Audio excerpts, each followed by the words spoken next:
Good evening, everyone. Thank you so much for being here on this rainy Monday at the Jewish Museum. My name is Jenna Weiss, and I'm the Associate Director of Public Programs.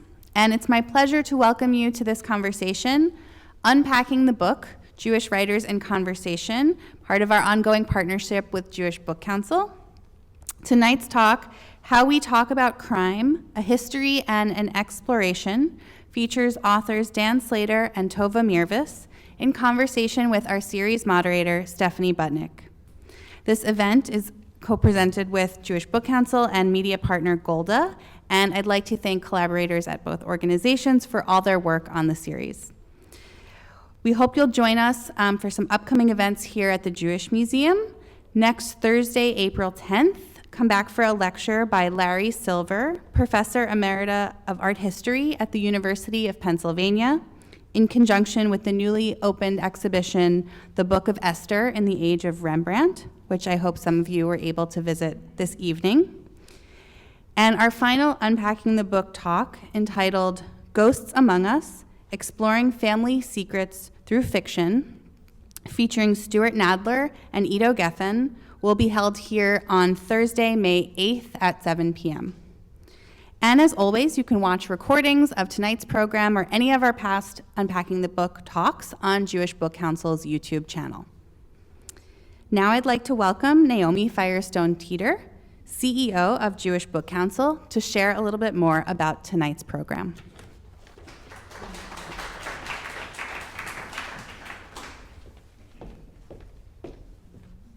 Thank you, Jenna. As always, I'm pleased to be able to welcome you on behalf of Jewish Book Council. We're thrilled to present Unpacking the Book for its 11th year in partnership with the Jewish Museum and this year with Golda, the Jewish Lifestyle Guide. Each program we offer in the series brings together authors who approach similar subject matter through their own unique lens.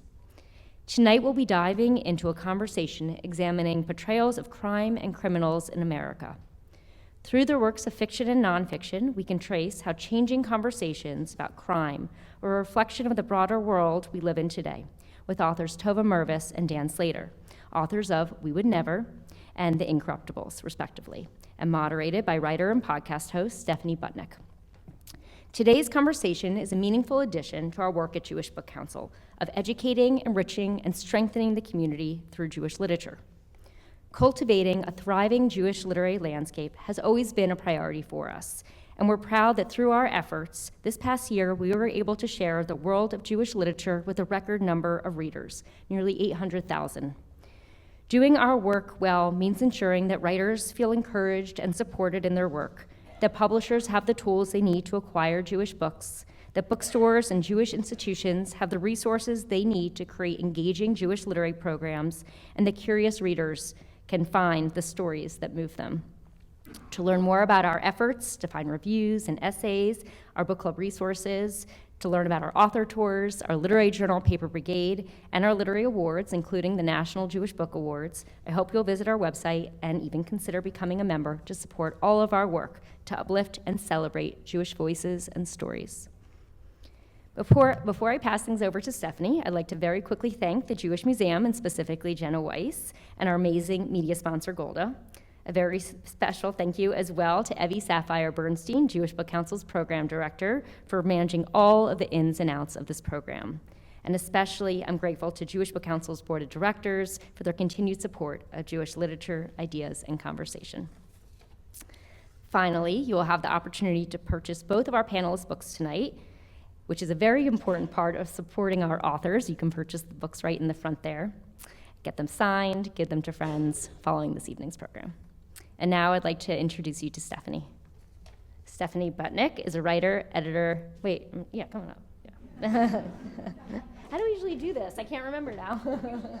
Yeah, you're usually up here. We're gonna switch things up a little. Stephanie Butnick is a writer, editor, and podcaster. For the past decade, she hosted Tablet Magazine's hit podcast, Unorthodox. Her new project is Golda, a Jewish lifestyle newsletter offering everything you need to live Jewishly today. And as a subscriber, I will say it's amazing, and I've also purchased many items already, so highly recommend. We're excited that Golda is the media sponsor for this season of Unpacking the Book. Stephanie is the author of the newest Jewish encyclopedia, From Abraham to Zabars and Everything in Between, and speaks to audiences around the country about contemporary Jewish life. This is her 7th year moderating the series with us. Thank you, Stephanie, and enjoy the program, everyone.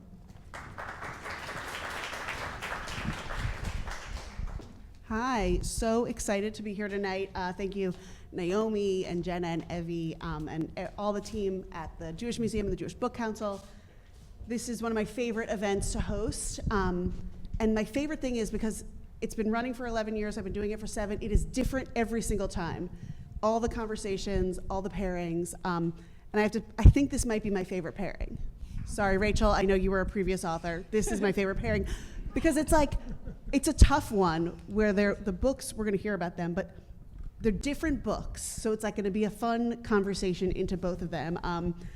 But tonight, I'm just really excited to be here on stage with these 2 fabulous authors, Tova Mirvis. Oh wait, do you guys wanna switch? So that you're under your books, like for Instagram when people take pictures? I don't wanna confuse it. I want everyone to know whose books to buy. Yes. Now your photos, are postable. Tova Mirvis, to my far left, I guess, is the author of the memoir, The Book of Sep. My notes. The author of 4 novels, most recently, We Would Never, which we are discussing here tonight. Her essays have appeared in the New York Times, the Washington Post, the Boston Globe Magazine, and Real Simple, and her fiction has been broadcast on NPR. She lives in Newton, Massachusetts with her family. Hold on. Grab this one. Dan Slater is the author of 4 works of nonfiction, most recently The Incorruptibles, which the New York Times called unrivaled and selected as an editor's pick. He's a former Wall Street Journal reporter and lives in New England with his wife and 2 sons. So, welcome to both of you. Thank you. Thank you. I promise you'll get a word in edgewise at some point this evening. But so the premise of this whole series, and I'm sure some of you have been here before, is that books on a similar theme or geographical area or historical time period are sort of paired together, and the idea is, sort of an interesting combination to spark a conversation. And I think we're gonna have a lot of fun tonight, and I think to get us started, I'd love it for each of you, maybe Dan, we'll start with you, to just tell us a little bit about this book, The Incorruptibles, which, as Naomi mentioned, is for sale right over there, and which you will be signing right there to anyone and everyone, right, who wants a copy. Absolutely. Happy to be here all night signing copies. The Incorruptibles is a crime story that is set in the Lower East Side of New York City prior to World War I. And when I say set, I mean it actually happened there. It's a nonfiction book, and it's about the rise and fall of the Jewish underworld and some attempts by some wealthy the attempt by some wealthy uptowners who, some of whom actually lived in this house, to wipe out the Lower East Side underworld, to try to elevate the downtowners, the sort of unwashed Eastern European masses, and to try to bring them into the fold at a time when there was a big movement in the country to shut down the borders. And if you wanted to see the borders shut down, the Jews often were the people who you pointed at as the reason at the time. So the German Jews uptown, again, a couple of whom lived here, wanted to take away that argument. And so there was a war on the underworld that happened, and that's the subject of my book. We Would Never is also a crime story, and it's about a Florida family who, in the midst of their daughter's divorce, might or might not have hired a hitman to kill their ex-son-in-law. And it is a work of fiction, but it is inspired by a true story that bears remarkable similarity to that story that I was really long obsessed with, about a story where, also set in Florida, where a divorce really spirals wildly out of control. And it's a story that I followed for many years. And I think for all the years that I followed the story, I was just really so interested to understand, how does such a crime story happen? How do you go from being a seemingly nice Jewish family of dentists in South Florida to hiring a hitman? And I felt like fiction was really the way into that story, to really understand not just the facts of what happened, but the inner dynamics and the family dynamics and questions about anger and escalation and family loyalty. did you say you knew one of the, not one of the people in the story, but kind of one of the most important people in the story? You had I did. Well, I had a very tangential connection to the story, which is through Facebook. I was Facebook friends with a person who was murdered. He was friends with my ex-husband, and so, I saw on Facebook that he had been murdered. I, of course, was horrified and shocked. It was also immediately there was speculation that maybe it was due to his ugly divorce, and given that I was on the tail end of an ugly divorce, I had lots of connection to the story. And this was news. There were articles about it. I listened to a podcast season about it. This was a really gripping story, and it sort of like has everything. It has like the meddling Jewish mother-in-law. It has the kids in the family business, the dentistry. Like, it really has so many elements of it. And so when I actually saw that this book, that you had written this book, I think I emailed you and I was like, you did it. You did, like, this is such a juicy story, and it's tragic in real life, but what you've done to fiction, you sort of probe all these questions. And I will say that Dan and Tova have read each other's books. I think Dan has more notes in Tova's book than I do, so they will be asking each other questions, and I love hearing how authors relate to each other's books. So everyone is sort of, this is a very Jewish conversation where we'll all be interrupting each other. And talking over each other. So you knew right away, it feels like there was like a seed of something right when you heard this story. Well, I had the fascination. I mean, I was like, oh, let's Google this, and Google it over the many years. And I guess at the time, I didn't think I would ever write a novel about it. I was writing another novel that was sort of based on the old house in Boston I live in, where Timothy Leary had lived for a year. And I was like, it's going to be a novel about old houses and Timothy Leary, and I don't even know what else, but I couldn't get myself sort of excited about that book, and so I would take these very long breaks to Google this true crime story, and I thought it was just procrastination or wasting time, but it was that question of how. There's a great podcast if you too want to go down the rabbit hole. You have hours of entertainment ahead of you Googling this story, but I feel like none of the media, even the podcast, which is a wonderful podcast, I feel like it doesn't give you that inner, the characters, the people's souls. It doesn't give you the question of, what do you think about the night before you hire a hitman? Like, what thoughts go through your head, or who suggests it? And then what does the person say? And how do you live with yourself afterwards? I mean, those human questions that I felt like only fiction could answer. And so there was this one article I read during my writing time, and I emailed it to my husband, and it got a little bit more into the family dynamics of the mother, and it sort of got into how the mother and the son-in-law didn't get along, even before the divorce. And I sent it to him, hoping that he too would join me in this procrastination, and he wrote back, I don't know how you can resist it. And I just had that feeling of like, I cannot resist it. I'm not that interested in Timothy Leary. This is something. Goes to like, how do you select a project? Right. And you got to choose the one that won't leave you alone. Right. Right. And like Timothy Leary in the old Boston house wasn't just grabbing you in right. the same way that the murderous mom was like. Right. And I'm curious if you feel like this way when you decide. It's so many years. I mean, it's not like you're going to spend a year on it. I have long learned you're going to spend 5, 6, 7 years on something. It's like that match striking, that rough part of yourself. It has to have that vulnerable Obsession. feeling to really go down the rabbit hole with something for so long. Totally. Yeah. Is that how did you come to this? Absolutely. Well, By the way, can't. I like that you don't even have your own book. You just have Tova's book here. Yeah. Do you want to hold your book here? Sure. Okay. Yeah. Hold it up. I What's got this you. book? Oh, this is my book. Which I've been listening to all day, and I am obsessed. On the Amtrak today, I was like, oh my God. Like I was probably talking out loud to people around me. We were talking. There's a mom in your novel who is a pretty aggressive woman, and it might be pathology, it might be childhood trauma. There's lots of stuff going on, but like I could see this woman as a potential descendant of the people in my book. You just did it. You just made the connection for me. I love it. Yeah, It's like great. just a generation or two away. It wasn't even like long ago. But it's so the way I got to this story was actually through a sort of domestic drama story, which it was a magazine story I was working on around 2018-19. It was about a gang of rabbis. So like, what did they do to deserve to be called a gang?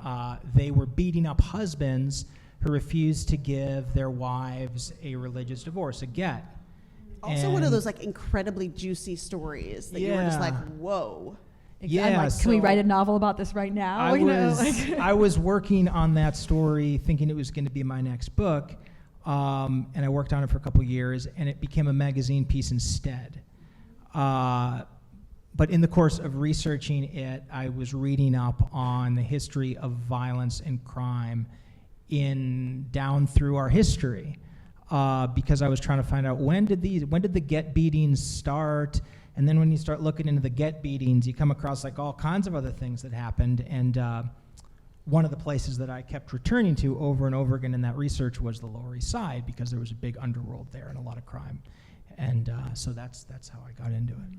Yeah. You know, there's a lot in both of these books about the idea of expectation. Everything from like what our Jewish parents think we should be doing, who we should be marrying, what our occupation should be. But also like what society thinks Jews should be doing and acting like. And I would love to hear a bit from both of you about how those expectations play out. I mean, we obviously have the overbearing Jewish mother, but we also have, you know, like mega gangster Arnold Rothstein has an older brother who's a Torah scholar, and his dad says, why can't you be more like your brother? Right. So like even these tough gangster, like it all comes from a It all comes very... from this attachment wound. kind of thing. Yeah. So Totally. tell us a little bit about this idea of like what you're supposed to be doing versus what you want to be doing versus how your society sees you. In so many ways, I feel like that's really one of the central fictional questions I'm interested in. You know, who we are publicly, how do we present ourselves, and who are we on the inside? All the complicated, private, messy reckonings that we all have. And I think that's what fiction, what I love as a reader and writer, that you get to find all of those places. And I think for any character, any quality, you know, I think about Sherry, the main character, one of the main characters in We Would Never. I mean, sure, she's overbearing. I guess if she was in your gangland, she'd have to be called like Sherry the Meddler or some sort of like Yeah, name. or- But yeah. I feel like the part of writing that is so compelling to me is to go inside, to ask the question of, you know, why is she this way? I felt like, sure, she's overbearing. I also feel like who among us has not been overbearing in moments, especially when there's the fear that someone is trying to harm your child. And I feel like so much of my job as a novelist is really to find that inner wound, to find the reason for it, and to really think about how for this character, for my Sherry character, it's not only about an urge to control, it's so much about an urge to protect. It's about love, really, maybe misguided love or love that goes too far, but that piece of it is what makes it compelling. And you know, when I read the part in your book, Dan, about how there was this sort of brothers, you know, the bad brother and the good brother, I feel like so much comes from these childhood wounds, from these traumas or tragedies or shortcomings that make us who we are, and that's the part that's fascinating to me, really. It's like the protective self that develops to cover the wound. Right, and then it's Which- not black and white anymore. It's not Right. the good guys and the bad guys. It's much more complicated all of a sudden. Right. So tell us about the gangsters who were not like their older brothers. This Yeah, world so- that sort of springs up and the universe it's part of. When I had first started reading about the Lower East Side when I was a kid, and reading Irving Howe's book and the, you know, the stuff that's been written, the things you hear most about are the achievers. You know, you hear about how well people ended up doing in the end, and all these amazing things that came out of it, like music and film, and the girls who did the labor strikes and who stood up to the manufacturers. Like, these are the incredible people, the people that tend to make history books. What I was interested in is all just the normal people who weren't achieving on that level. What kind of decisions, just everyday people like myself, like what kind of decisions were they confronted with when they were living in the ghetto? The Lower East Side was the most densely packed urban area in the world by about 1907. There were as many as like 1,600 people living on a single square block. There were, it was just very crowded. It was very rough, and you know, there were people wanted to make money. They wanted to live the American life that they saw the folks around them live. They wanted the shiny stuff. The world of their mother and father seemed kind of fusty, the religious world, the immigrant world, and they wanted to move away from that. And one way to move away from that was to hit the streets. And you hit the streets and the streets hit you back, and that's kind of what that was the thread that I tried to follow through the lives of all the characters in the book. Something I'd love for you to tease out of it is like this idea of like generations. Who's here first? We have the sort of genteel German former immigrants, right? Who by the time these newer Eastern European sort of like lower class people come in, like they really look down. And by that time they've all moved uptown, and even people whose parents had come over versus them by themselves, themselves coming over. Yeah. You have like, you live in the apartment with the elevator or something like that. Like there's sort of these like gradations of success. So many, yeah. And so I'm curious if you could tell us a little bit about the intra-Jewish drama that's going on, where we're sort of like bringing our people in, but also saying like, those are other types of Jews. Yeah. That's not our type. So like the Sephardics arrive many, many centuries ago, and they achieve well here. And then the German Jews come in the 1840s. There's a wave of about 40,000 of them during that decade. And they were coming from a world of oppression in Germany, but not as bad as what the Eastern Europeans were dealing with in the Pale of Settlement. So like, for instance, there had been a Jewish Enlightenment in Germany at the end of the 18th, beginning of the 19th century. And so those folks, when they arrived here, I feel like they were a bit more primed to do well. And they really did, like famously. We know many of their names today even because their names are still on important institutions. The Lehmans, the Guggenheims. The Guggenheims were a mining family before they got into the art world in the 20th century. You had the Schiffs, who were the bank, Schiff was a banker, Jacob Schiff. They called him the Jewish J.P. Morgan. His daughter married Felix Warburg. This is their house that we're sitting in now. So don't say anything bad about them. Yeah, and there's actually a chapter in my book, chapter 13, is set in the Warburg mansion. So if you're interested in the history of this mansion, and the history is amazing. This was a single family residence when it was built. I think it was finished in 1904. Jacob Schiff was, he was a bit appalled that his daughter was living in such ostentatious type of, house because, he was, no, we have to keep a low profile. Like, meanwhile, he also lived in a mansion down the street. It was just when someone else did it, he had a problem with it, and he showed up one day, and he didn't even comment on the house. He just gave his daughter a check for $25,000 and said, furnish it, and here's a gift, and that was it. But like, they did really well here. And, you had the Aux family own the New York Times. You had the Strauss family owning Macy's department store, the Goldmans. What else? Lots of families did really well. And then you have the Eastern Europeans start to flow in the early 1880s.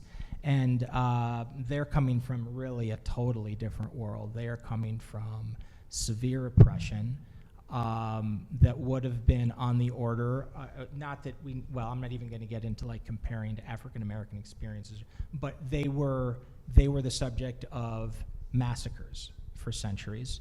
And they lived in what was called the Pale of Settlement, which was the western strip, the western borderlands of Russia, Poland. And they didn't really have many rights. The rights they did have were always shifting. There was very little economy for them to work in many of the places where they lived. So they were coming here often with little or no education. Very little language ability, and those were the people who filled up the ghetto in the Lower East Side. Yeah. So it was like in the way that, the Sephardics looked down on the German Jews. When the German Jews came, then the German Jews did well, and one of the privileges of doing well in America is that you find someone else to look down on, and then, the Eastern European Jews showed up, and so they were sort of the whipping boy in a way. But it was a complicated relationship because the German Jews also want to help them, and they're willing to put their money where their mouth is. And there was no welfare state at the time at all. There wasn't even an income tax until 1913, so anything that was done for a poor person would have to be done at the benevolence of a wealthy one. And so that's one of the many problems that these uptowners were engaged with is how do we uplift the downtowners, and one element of the uplifting was wiping out the underworld, and that's what my book is about. I feel like in your book, our family is sort of like the German Jews, right? They've sort of ascended to a level of economic security, success. And it almost colors a little bit about how they act in a way. Is that too much of a jump to go from there to there? I feel like it's a little bit similar. Well, right. I mean, in the family histories, I sort of have little snippets of the not the Adelson family, the Marcus family backstory, where they come from Boston. They're the children or grandchildren of people who've come to the old Boston Jewish communities, but they are of the generation that moves to West Palm Beach, Florida, to these beautiful houses and gets to start over. And so in some sense, they feel their family history is kind of nipping at their heels, but they also have this chance to really be completely new, to sort of start over in this new environment. Sherry feels like she's a native species to Florida. It just feels like where she's supposed to be, whereas her husband always feels like a Bostonian, more connected to his family history in the Boston areas. But I do feel like they have certainly achieved a level of comfort where they, Sherry at one point muses that her father or grandfather would never have even been able to imagine the house she lives in with its garden and its pool. So in some ways they have this disconnect from the sort of immigrant history that comes before them, and they feel themselves to be fully American. They do not have any sense that they are anything other than Floridians and Americans.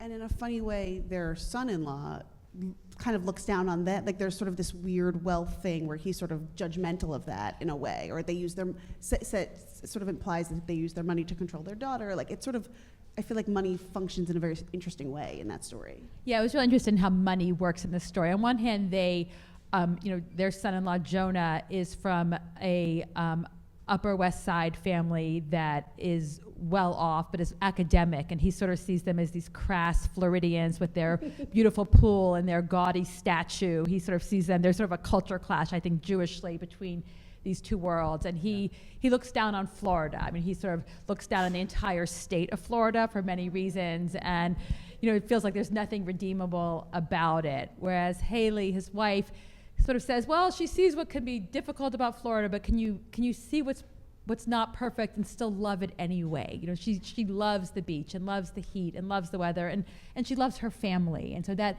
I think there is that sort of tension between them, both sort of coming from different arms of the Jewish world in some sense. And so much of that gets played out, I guess, about money in the book, because money is always a factor in a divorce, but they're not fighting about money in this case. It's really about, the divorce really centers around custody, but money becomes a way in a divorce of getting what you want. And the family they're not after each other's money, but the question is who can use money to get what they want, to either bribe for custody, or I guess hitmen do not come cheap, apparently, and so to use it in that way. But I think money is about power and control in this book as well. One of my favorite lines in your novel is, sorry. One of my favorite lines in Tova's novel is when this guy hears how much she was willing to pay to have this done, and he's like, for that kind of money, you can get a lot of people to do a lot of things. Right. It's just like, Right. It brings home the reality of, Right, just how much money, right? How much does it take? I mean, if you were to look at my Google searches, it's how much does it cost to hire a hitman? Was one of my favorite things to look up. And the police are waiting for you outside. Exactly. Do not look at my Google searches.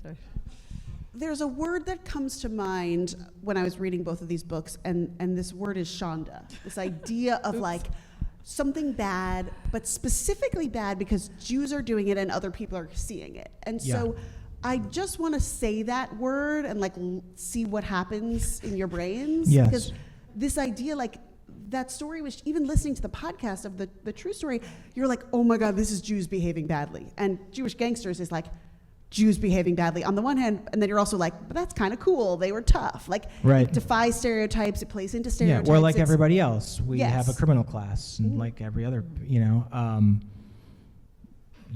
mean, the word shanda literally appears in the book in relation to the Prohibition era. Most of my book takes place prior to World War I, but in the last section of the book, we follow some of the characters into the 1920s in the Prohibition era. And when we look back on history now, a lot of people believe that that was like an Al Capone, all like Italian mafia thing, when in fact the reality was that more than half of bootleggers were Eastern European Jews. And so there was a letter that Louis Marshall, who was a German, he was an uptown lawyer, a very successful lawyer who sort of represented a lot of the causes within the community. He started sending letters out, and I have a couple of these letters like, this is a shonda, this is an embarrassment. You know, they thought they had dealt with the underworld of the Lower East Side, but there's still elements of it that, you know, crept out into the Jazz Age. And prohibition creates, you know, an enormous economy.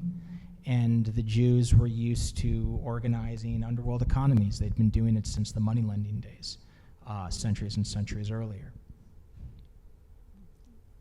It's funny, as soon as I heard you say the word shonda, like this ripple of anxiety flows through me. It's like this Literally, program, yeah. right? I'm like, oh, shonda. I knew you were going to say that word. I was like, here it comes. And I think about that question a lot. You know, my first novel, The Ladies Auxiliary, came out 25 years ago, and I guess the English translation I would use of shonda is airing the dirty laundry. You know, what does it mean to not write, you know, wholly positive or portrayals of wonderful people who do wonderful things all day long, which does not make for great fiction. And certainly, you know, it's a question I thought about when I started this book 7 years ago. I think that one of the reasons I was so drawn to the story was because they were Jewish. It felt like a story that felt close to me, not just that I had this tangential connection, but it felt like a family I could imagine. You know, for all that it felt like this, you know, terrible thing, I also felt like I know a lot of people in this world. It didn't feel so far away. And you know, I think about the idea of a shonda. You know, what does it mean to write about people who do things that we might squirm about or feel discomfort? I feel like so much of, I think this is probably true for writing nonfiction, but certainly writing fiction is writing to what's interesting, writing to people who do things that are complicated and messy, and that's what I'm drawn to as a novelist. And so sure, I sometimes, you know, before the book came out, I'd have moments when I was like, okay, I'm writing a book about Jewish murderers, you know, okay, how's this gonna go over, you know, right now, especially in the moment we're in. But at the same time, I feel like I'm not willing to let go of my sort of novelist's right to write about what interests me, to follow the characters that I care about, that are fascinating, and to really go inside those minds, and not to have to sugarcoat or sort of safeguard them, or to sort of create a different story so that no one will see anything bad about the characters or about Jews in general because of these characters. And just in some ways to trust fiction, to trust the idea that you can humanize characters, and that you can find the humanity, I think, in all of the characters, in any of these people. When you started off as a novelist, did you feel more censored in those days, or? You know, it's funny. The great thing about writing a first novel is you never know that anyone is actually going to read it. And so I started, I was 23 years old, and I had grown up in the Orthodox community in Memphis. My whole family is from there, and I knew I wanted to write about this community, and I wanted to write about what is both nice about being part of a close-knit community, but also what is really hard about feeling like everyone knows you and knows everything about you. And when I started writing the book, I worried mostly what the 12 people in my writing workshop would say, and I would read parts of it to my mom out loud, and who was living in Memphis, and she would say, oh, you know, I love it. Oh no, you're not really going to do this. And so there was this constant, I think, battle really about what would people say. I mean, that phrase is emblazoned in my head forever. You know, what will they say? And is it negative? Is it positive? Do you make them look good or bad? And even as I disagree with those words, even, I feel like the idea of, you know, do they look good or bad, or not the way I want to see the world, it's so imprinted in me. And, you know, certainly for me, having that book come out, it was the first thing I had ever written, and there was, you know, much talk in Memphis about that book. I was there last week, and 25 years later, there's still, you know, much talk about From that. the Ladies Auxiliary. From the members of about the your Ladies book, Auxiliary who The came to Ladies my Auxiliary. event. I still had someone who's like, I just have to say this. I was like, 25 years in, you could say it to me, it's fine. But that question of, you know, what does it mean to write honestly and openly and freely, maybe like free most of all. And so Yeah. I think writing a first book, I was more worried about it. Now I still have that moment, I think about it, but I don't think I could write fiction if I let that question control me, Yeah. really. I've sort of learned to kind of sort of like when I feel fear a little bit, I know I'm on the right track. Right. When I'm starting to feel nervous about putting something out there, then I know I should be doing it. Right. You know what I mean? Right. I have to lean into the discomfort often. If I'm not doing that, then I got to look at the project and say, is this what's going on here? Is this too flat? Right. Am I missing something? I don't want to be totally comfortable with it. I want to be kind of nervous, like, oh my gosh, I'm really going to show this to people? Like, that's the feeling I should have. I Right. know. I remember feeling that with my first book. I remember thinking, I don't want to write something that's parve, just the sort of neither Right. or, this in between, nice, sweet, Oof. happy. It's not Parve is damning. right, parve. Yeah. Like nice people going about their happy. I mean, there's no drama, there's no interest, and also I think it's not true. It's not just that doesn't create fictional drama. I don't think that's the way the world is. I think that people are really complicated and do complicated things, and that's it's sort of aiming towards that like red hot center of people. Yeah. Yeah, we don't know what goes on in each other's homes, even with our best friends often. Right. We just don't know when the doors close what's really happening. Right, and that's Yeah. what I mean. I feel like, except in fiction, you do. Fiction is, it's an amazing Yeah. thing. You get the inside, you get what they're thinking, and that's the part that's so tantalizing to me. It's funny, Tova, because your book is basically about a family dealing with their daughter's marriage falling apart and a very contentious divorce. And you're like, oh, that could be, that is such a known feeling. And yet it slips into a dark place. And it sort of teases a little bit throughout, her saying like, oh, I wish this person, that I'm in this contentious battle with, I wish something would happen to him. And then it kind of does. And I think that it sort of plays with our idea of what we're capable of, and goes from very, very much like a story that probably is unfortunately familiar to a lot of people in this room, sort of just like a domestic drama, to being something sort of otherworldly in a sense. Like, oh my God, they did that thing. They sort of crossed that line. Right, I mean, I was fascinated with that. How far away are we from these horror stories? You like me watch true crime sometimes or go down the rabbit hole. On one hand, if you look at the ending of these stories, they're in these crazy places, right? The unthinkable has happened. But if you rewind these stories a few months or a few years, I don't think they're that far from us. I mean, all of a sudden, they're stories about families, about spouses. They're no longer quite so unimaginable. And I think what's so fascinating about these sort of true crime stories in general is, how do you get from that place of, oh, I could see, I could be here, to the unthinkable? And I think when maybe my fascination with this story for so many years had to do with this question of, am I miles from this story? Is my own divorce or the divorces of my friends, are we miles away from this kind of, ending, or are we inches? How I have how literally close? been privy to conversations that are right out of your book. Right. I mean, We should maybe they kill were him. said after a couple of drinks. It wasn't Right. it was a friend, A whatever, friend. but no. Always a friend. Yes. But never, no, not us. Never. We would never. We would never. But no, I mean, I literally have been, whether that conversation was a joke, I don't know. But yeah, people's minds must go there all the time, because divorce is often hell. Right. I mean, divorce That- brings out the crazy. I mean, it Yeah. unmoors you. I mean, this is not my divorce. There were no murders. It was nothing like this. But what I did know from my divorce is how it's so destabilizing. It shakes not just the relationship with the partner or the ex-partner. It shakes every friendship. It shakes your own view of your life. It shakes your view of your history and what your future looks like. And that sense that you could be, it's an earthquake that rolls through your life. And I think that people do things sometimes that they don't think they ever would. It doesn't have to be murder for it to be close. I think that we do things that we think we might never ever do. And one of the things I feel like in observing this real story, which is still playing out with the trial coming up, I fully believe that these people too, a decade ago or 12 years ago, would have said, we would never do such a thing, and meant it. And that, I think that was really where the title of the book came. It's so easy to peer in at these true crime stories and say, we would never, and I'm sure none of us here would ever. And yet, what about the situations that we don't always know what life has in store for us? We don't know what might happen to us, to our children, to the people we care about the most. And in those situations, might we be capable of something we cannot yet imagine when we sit comfortably before that has happened? When we sit comfortably in the Warburg Mansion. Exactly.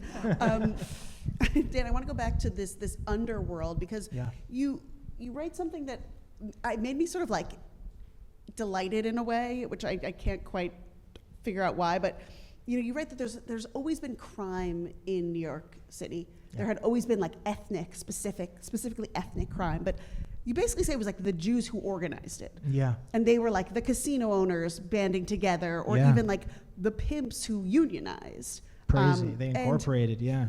And you're just Literally. like, I mean, obviously those that you go into those stories and they're pretty horrific, but you're kind of like proud of the Jews. Like the Jews got in there and they like set up payroll. Like It they makes really sense. did. They And were industrious. It's why I was like super interested. So I, like probably a lot of people, I was born in 1977. I grew up on sort of Martin Scorsese, gangster movies and things like that. And I just grew up with the idea that like organized crime in America is an Italian thing.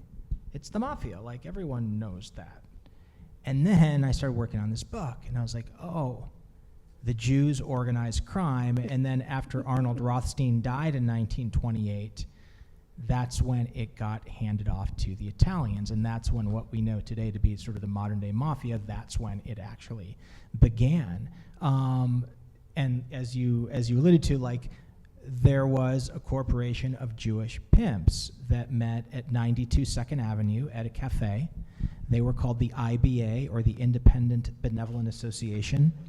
They had incorporated in Albany. They had filed bylaws in the corporate constitution that spelled out unemployment rights, other fraternal obligations, burial rights, because if you're a Jewish pimp, you can't be buried in a Jewish cemetery. So they had to take care of that. And they would gather at this cafe where they did business, and they pulled their resources to make the monthly payoff to the cops. And that's how they ran the prostitution world. And then across the street at 111 Second Avenue, that's where the Association of Jewish Gamblers met. They were called the St. Paul Association.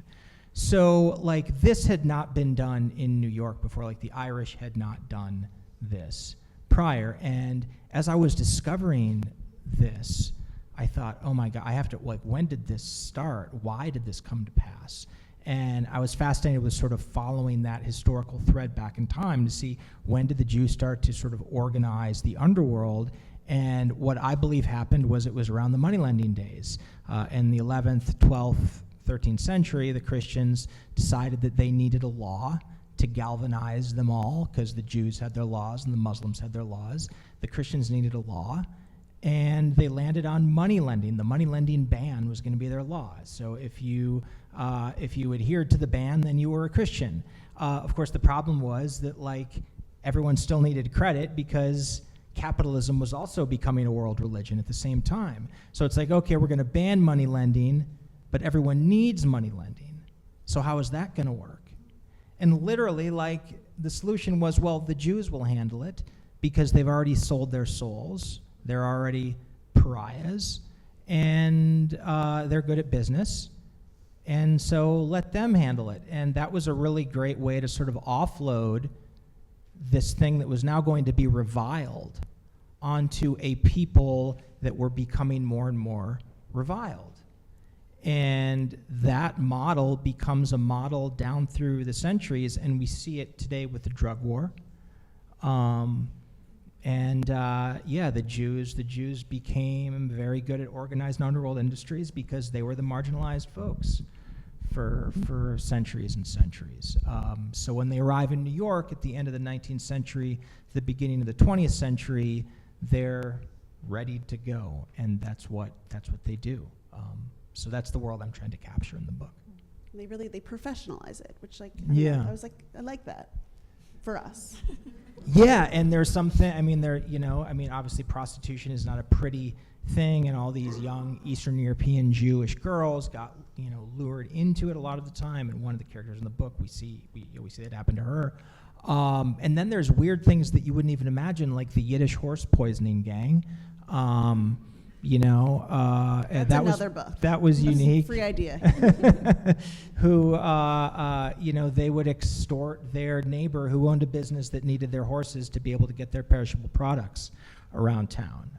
So that's another thing I discovered, and that was very well organized as well. And like the people, the arsonists, they had their own sort of universe. The arsonists, The yeah. insurance arsonists. Insurance fraud. It was the beginning of insurance fraud. Yeah. Crazy. We can do all sorts of things, like if we set our minds to it. Yep. I think we might be able to go to questions from the audience. Is that true? Do we have time? No? Just me? I'll go. I'll keep going. I have a lot more questions. Can you give me a thumbs up or thumbs down just so I know? Okay, so we could do some audience questions. And while people think about what they're going to ask, I sort of want to ask you guys about the response to your books, because you mentioned the moment we're in. I mean, nothing says Jewish about any of these covers. It's not like the true story of the Jewish king, but they're very Jewish books, and they air, as you say, they air dirty laundry. And so I'm just curious from each of you what it's been like to be, your book was out this summer, your book is quite new. What you're hearing from people, are people like, how could you write about that? Or are people saying, I'm so glad you unearthed this history, this specific story? I was terrified. I mean, I was concerned about how this was going to be perceived. This is some self-hating author who's, but again, that's the self-censor, I think. And I'm really happy to say that about 99% of the response that I've gotten has been total support and a lot of interest in the book. But there have been a couple times when there's been some pushback.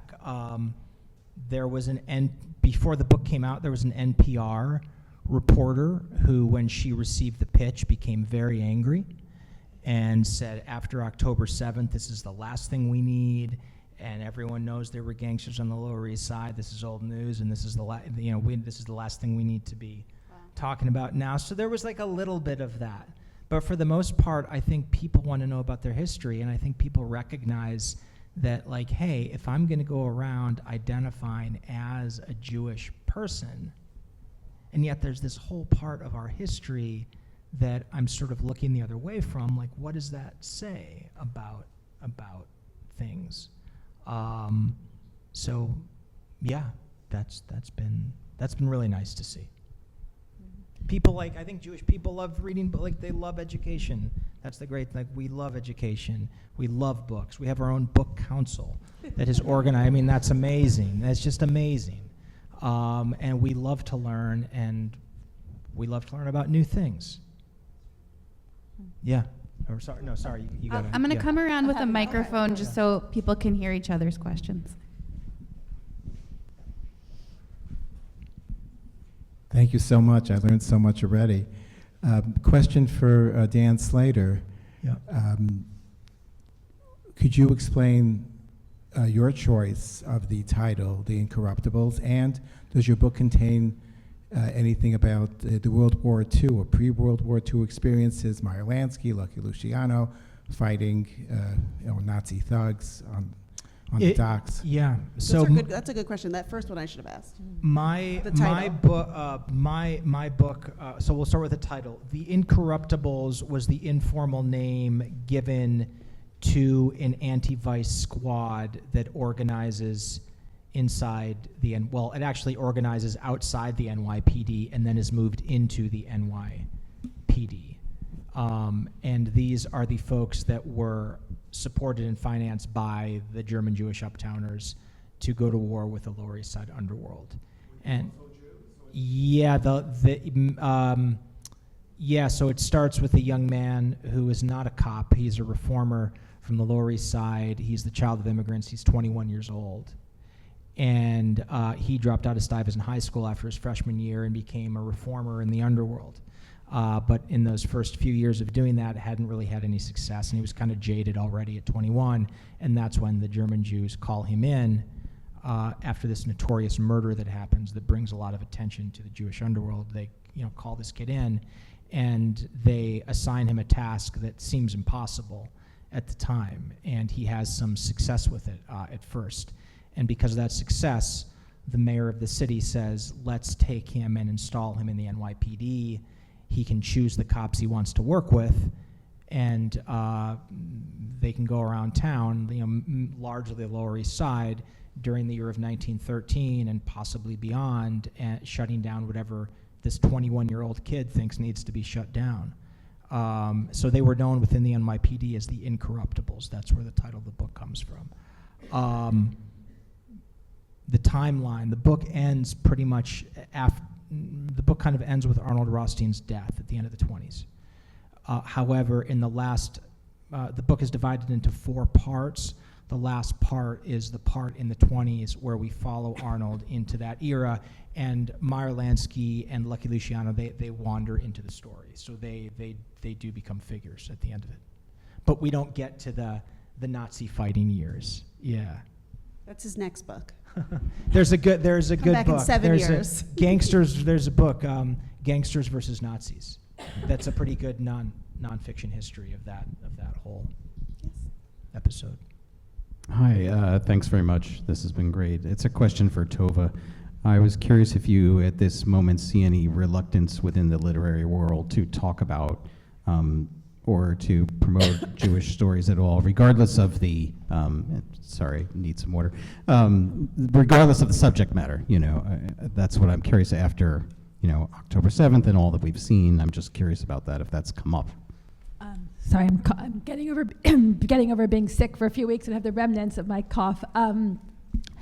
It's hard to say. I mean, the lifespan of a book is so long. I started this book, I guess, 2 years before the pandemic. So in so many ways, I think of it as I wrote this book during the pandemic, and yet it came out so much later. And so, I think that this is something that the Jewish Book Council has been amazing about putting forth Jewish books. And I think we are in a moment where there is sort of a wariness or discomfort in so many directions about Jewish books and what kind of Jewish books. I certainly felt like, is this the moment I would have chosen for my book about a Jewish family who commits a murder to come out? Like, maybe not in the ideal world, the one I would have picked, but I think that it's hard to know yet to what degree we'll see fewer Jewish books coming out. But I do want to just say that the Jewish Book Council has been involved in so many projects right now. I'm excited to be part of one with them to remind people that there will always be Jewish stories of so many kinds, and really to thank Jewish readers for reading these books, for reading our books, and supporting Jewish writers who have such varied stories to tell.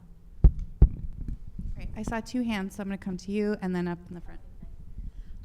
I just want to say that I loved your book, Tova. I loved all your books, but I really love this one because I'm a divorce lawyer. And and I love the title because a lot of really good people, decent people, as you alluded to earlier, in the course of divorce, the thought of not being able to see their child or grandchild makes them crazy. And as a parent, I can relate to that. And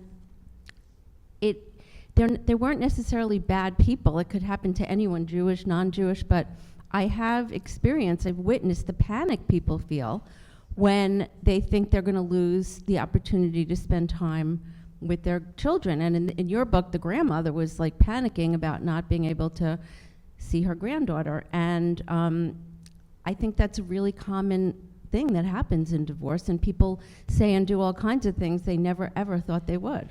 Right, in some ways we would never, I feel like divorce is so much about this idea of we would never. No one thinks when they get married that they're going to get divorced. And I think divorce is in so many ways a breakdown of any kind of narrative. All of a sudden there's not one family story, there's 2. And those 2 stories are at war with each other in so many ways. And I think so much, I'm always fascinated by a divorce. If you would hear one side of the story and the other side of the story, you wouldn't even believe those 2 people were married to each other.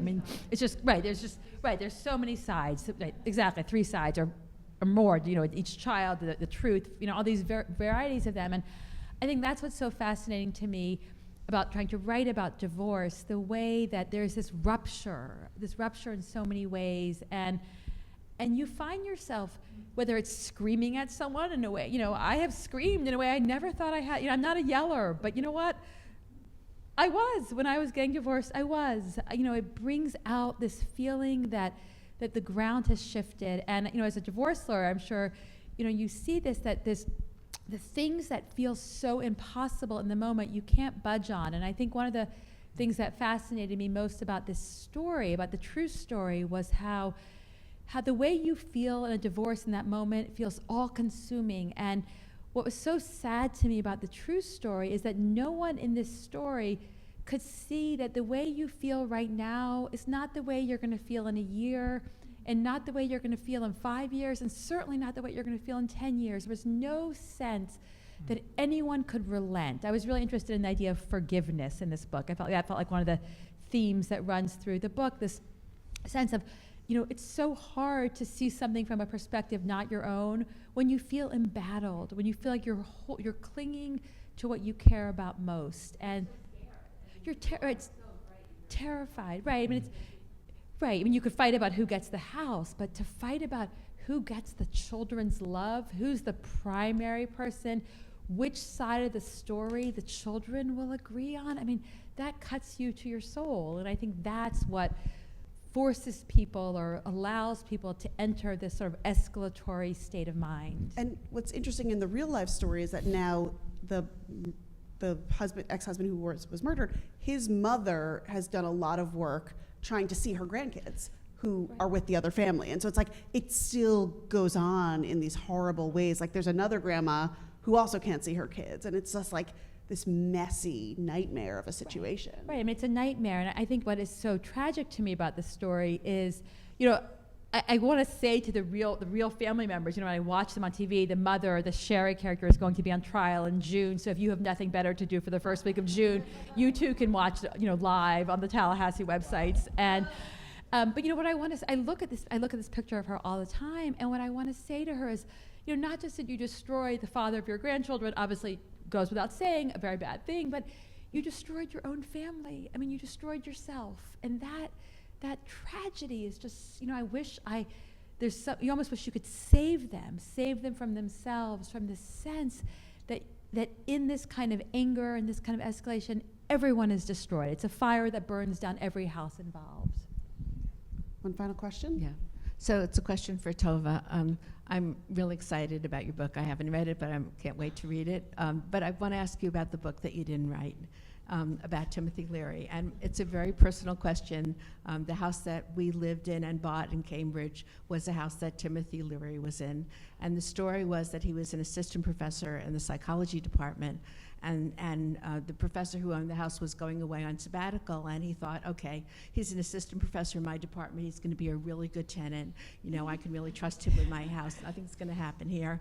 And he ended up having a fire pit in the middle of the living room and had a major fire in the living room and almost burned down the entire house. And the reason we got this house and we got a great rate on the house was that we had a burnt living room when we moved in that we had to repair as a result. That was the arsonist union. What? Right. That was the arsonist union. Well, yes, it was that Timothy Leary. So I know it's a very Cambridge, Boston kind of story, but tell me your... I'm so curious what year it was. So Timothy Leary, I guess after he rented that house, after he burned your living room, he rented our house from an MIT professor who was on sabbatical for a year, and it was 1960, 1961, and he rented the house, and it's been fascinating. I've sort of gone down the studying, like going to all the Newton history, and he lived there for this year and a half, and apparently he trashed the place. The son of this MIT professor knocked on our door one day and wanted to come see the house, and he said, when my father came back from that sabbatical year, the house was a mess. And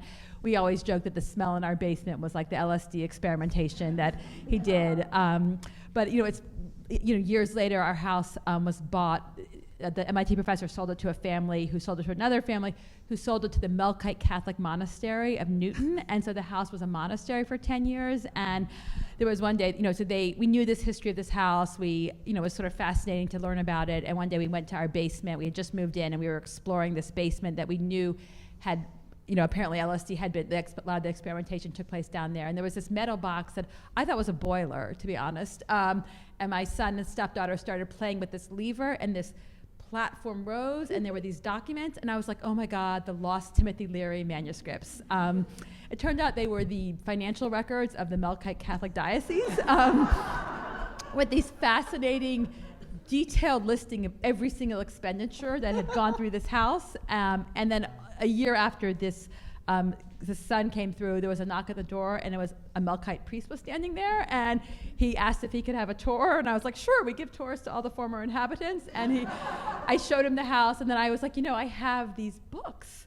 And so I showed it to him, and he said, oh, that's my handwriting. I wrote these. And so it was fascinating just to see that, these, I don't think that I ever will probably write, this novel. I ended up writing a 600-word essay for the Globe. I think that was sort of the extent to which I had the interest in it. But our houses tell stories about who was, in the rooms we're in right now as well, tell these stories about inhabitants that came before us. And, it makes me think about, the stories that will be passed on as we leave these places too. So I have one final question before everyone here goes, again, that table right there, buys both books, then just walks up here, and then you can get them signed over here. How has the experience of researching, of writing these books changed the way you sort of interact with real news, real stories of crime, real stories of bad people or someone doing bad things? Have there been sort of real world things that have happened where you're sort of oh, I think I might understand that a little bit more, or empathize or contextualize in a way? How have these books changed you? Just a couple anecdotes. The first thing that comes to mind is the Harvey Weinstein case that was playing out against the backdrop of this. I mean, the beginning of the film industry, there was a lot of casting couch kind of behavior going on the Lower East Side. So that was not, that was a very, very old thing. It's just one example. I think I learned a lot about the modern day by reading old news. There was a couple-year period during the first Trump administration when things were just really bad and dark, and we were on the 14th impeachment trial or whatever it was, and I stopped my New York Times subscription. I just said, I'm going to go to work, I'm going to read newspapers from the time period of my book. So I'd go on newspapers.com and I would pick a newspaper, and I'd start in 1909 January and just start reading through, and that was one of the best things I did, because just wow, this stuff is eternal. And we're still talking about the exact same stuff. It really doesn't change.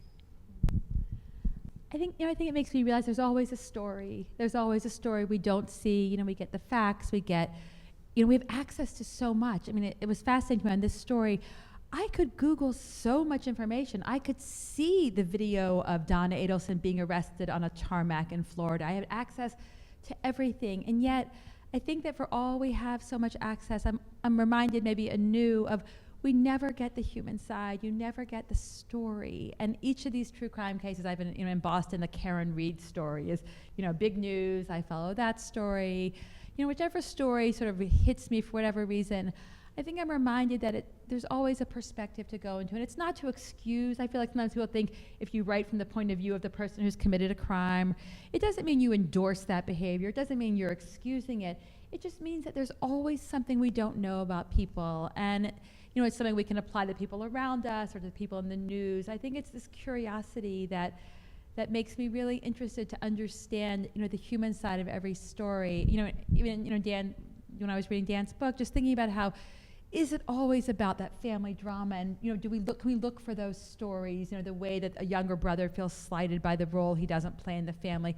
Can we find those pieces of the people we see in the news, or even of one another, and just to bring that, I think, kind of empathetic imagining to the way we see the world is something that, any story, I think, has that sense of wound or human component to it. I love that. Well, Tova Mirvis, Dan Slater, thank you both Thank for being you. here tonight. Thank you so much. Thank you, everybody, Thank for you. coming. Thank you.